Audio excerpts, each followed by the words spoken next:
Securities Chief Investment Strategist Paul Dietrich.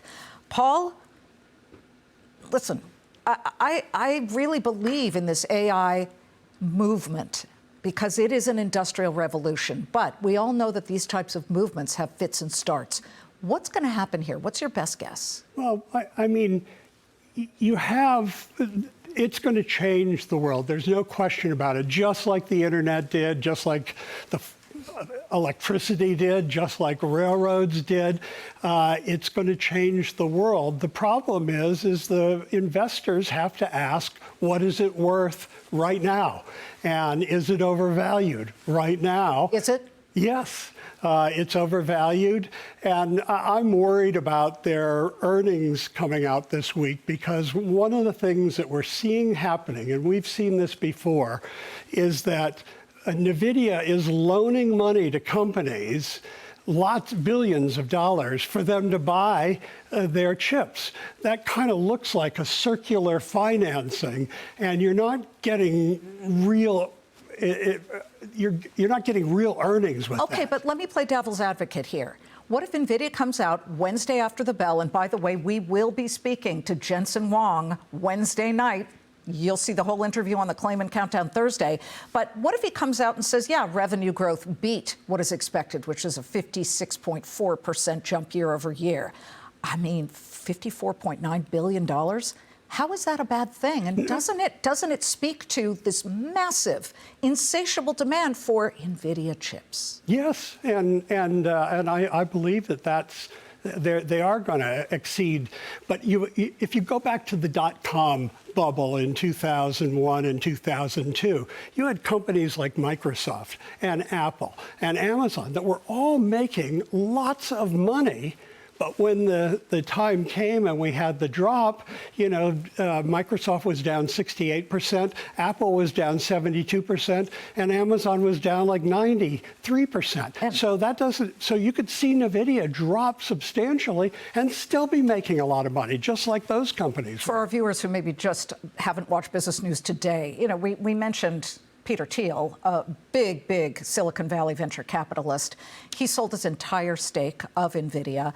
Last week, Masayoshi Son of SoftBank sold his stake, but that was to get more money to invest in OpenAI and to invest in other AI trades. And then, of course, Jeff Gundlach, the bond king, gives an interview to Bloomberg and in essence says there is too much garbage lending. He said garbage lending is out there. In fact, he's now recommending portfolios should be 20% in cash so that you wait for what could be some type of pullback or downturn. I agree with him 100%. He's a bond guy. I'm almost 25% in cash with all of my clients right now. And he's absolutely right. Private equity, it's not, they are the main funders, or are one of the biggest funders of this infrastructure build-out of AI. And historically, people who come in early and fund the infrastructure, like the people who laid the rails as opposed to the railroads, the people that were putting in the internet infrastructure like Global Crossing and WorldCom and L3. We know what happened there. They all went bankrupt. And the same thing with the people who came in and were trying to put in electric grids. So those people are going to do it. And private equity, I think, I wouldn't be investing in it. You would not be investing in private equity. Okay, so when you look at the Dow Jones Industrials at this very moment, down 671 points, let's take a look at the Dow heat map, because if you go to the laggards, you will see that aside from Amex being the worst performer, you've got a lot of tech names in there. Specifically, Salesforce, NVIDIA, down 3%. You've got IBM down 2.8%. So, I'm looking at these names and I'm thinking, it's just right now, people who were just 2 weeks ago saying, give me a reason not to buy these names, are now saying, why should I buy them? The reason not to buy these names is because they're overvalued. I mean, the market does this all the time. We sometimes see periods where we just overvalue the market. Warren Buffett has said this. You know, it's the reason why for almost 3 years he's been selling stocks that he loves, but he's brought in this huge cash hoard. And when he was asked at his annual meeting what he's going to do with that, he basically said, look, I'll probably buy back a lot of the same stocks that I Just at sold. cheaper levels. I'm just going to pocket the difference. Did he just, listen, let's be clear. Yeah. He probably did not make this trade. Ted Wexler and Todd Combs, the two people he's put in charge of the stock portfolio, probably decided, and it could have been, we don't have enough exposure to the AI trade, so they pick Google. But did they just buy at the top or at one of the tops? Yeah, one, you might argue that, but I will go back to something that Warren Buffett has always said. One of the reasons why he didn't invest in technology early on was because he said, I want to invest in the companies that use technology to increase their earnings and their productivity.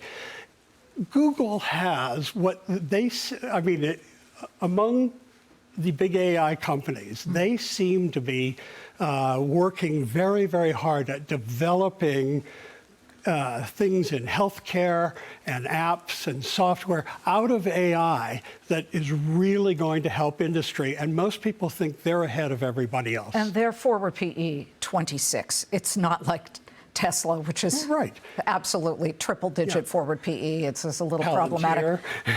Well, yeah, Palantir. But if you rode the Palantir wave, you've made a lot of money. It's just a matter of whether you will get bitten at a certain point. Can I just ask you though, as we're watching all that's happening with the markets and this sell-off today, is this not a buying opportunity? And if so, if you thought it were, what are you putting your clients in? Well, I don't think in general this is a buying opportunity. Again, 10 stocks are driving the S&P and NASDAQ. The other 490 stocks in the S&P 500 are not doing all that well. And they're just barely up for year to date. So what are you putting your clients in? I am putting my clients in gold. You know, people forget, and Americans don't notice it, but over the last 2 months, you know, the dollar's dropped almost 10%, and gold is one of the reasons why it's been going up, is that people are just nervous about the dollar. And then I'm putting them in utilities, because I think that's an indirect way to play the AI investments, and you get a guaranteed, you know, 9 to 15%. Specifically, utilities ETF, correct? Yes, that's the easiest and the best way to do it. Okay, can we put that one up? And is it Fidelity? I forget. It's Vanguard. Vanguard. Okay, Vanguard. You don't have it? What's the ticker so that we can tell people? VUAIC, I think. VUAIC. Well, I had it in your notes. Let me just make sure that we're correct on that, because I do think it's extremely important to let people know this. But I can't find it. Yeah, VUIAX. VUIAX. Right. Right there in your notes. All right. Hey, great to see you. It's up 17% year to date, but it pays out a decent dividend, correct? Yes. Okay. Good to see you, Paul. Thank you very much.